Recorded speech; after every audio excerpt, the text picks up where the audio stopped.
안녕하세요. 한의사 이소영입니다. 다들 한 번씩 식욕을 참지 못하고 과하게 먹게 된 적 있으실 거예요.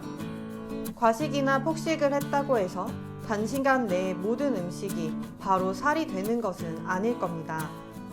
그렇기 때문에 골든타임 내에 대처만 잘 해주신다면 갑자기 살이 불어나지 않고 기존의 건강한 몸 패턴을 유지하실 수 있는데요. 오늘은 그 방법에 대해서 알아보겠습니다.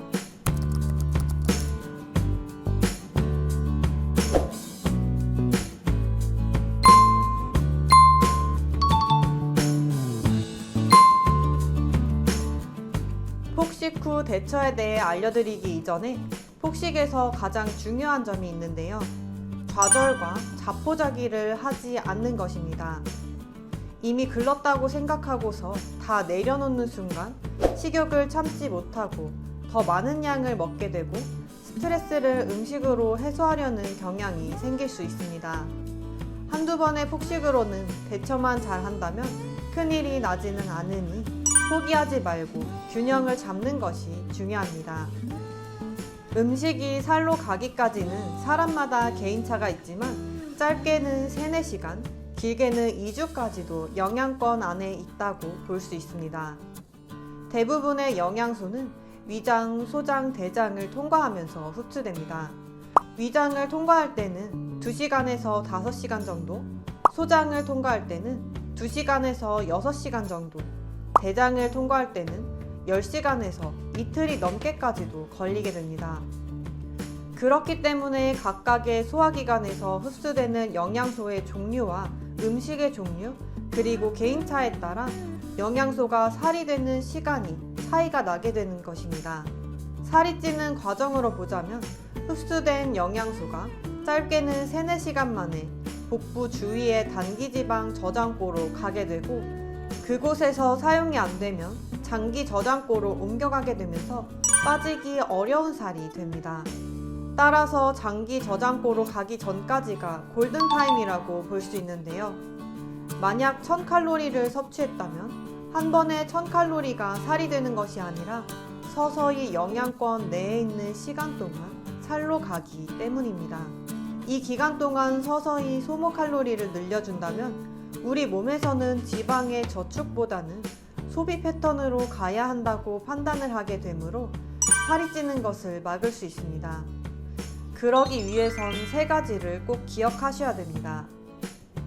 첫째, 먹고 바로 눕거나 자지 말고 골든타임 동안 가벼운 운동 해주기.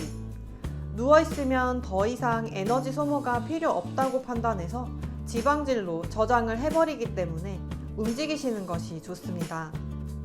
예를 들어 1000칼로리를 100칼로리씩 10시간 동안 저장하게 된다고 한다면 10시간 내에 운동을 조금씩 해주시면 장기 저장고에서 지방으로 저장하기 전에 지방이 타버리게 되므로 실제로는 적은 칼로리가 저장될 수밖에 없습니다. 그러므로 긴 시간 동안 꾸준히 운동하시는 게 중요하며 무리한 운동을 할 필요 없이 낮은 강도로 가볍게 해주시면 됩니다. 둘째, 굶어서는 안 되며 기존과 동일한 횟수로 식사하기. 굶게 되면 오히려 몸이 기아 모드에 들어가면서 지방 합성을 활성화시켜 살이 더 찔 수 있습니다. 따라서 굶기보다는 규칙적으로 동일하게 횟수를 지키시되 드시는 양과 종류를 조절하시는 게 좋습니다. 특히 단백질 위주 식단이 좋은데요. 소화 시간이 오래 걸리기 때문에 폭식의 영양권에서 좀 더 벗어난 시점에 영양 흡수를 가능하게 합니다. 셋째, 단순 당질 금지. 단백질과 반대로 단순 당질은 소화 흡수가 빨라서 순간 처리해야 할 칼로리량이 많아지는데 단순 당질은 같은 칼로리의 다른 영양소보다 인슐린을 더 많이 분비시켜서 폭식 때 먹은 것뿐만 아니라 비슷한 시기에 먹은 모든 음식들을 살로 바꿀 가능성을 더 높여버립니다. 지금까지 3가지 포인트를 살펴보았습니다. 중요한 점은 최대한 천천히 흡수되도록 그리고 빨리 소모량을 늘려 적게 저장되도록 하는 점입니다.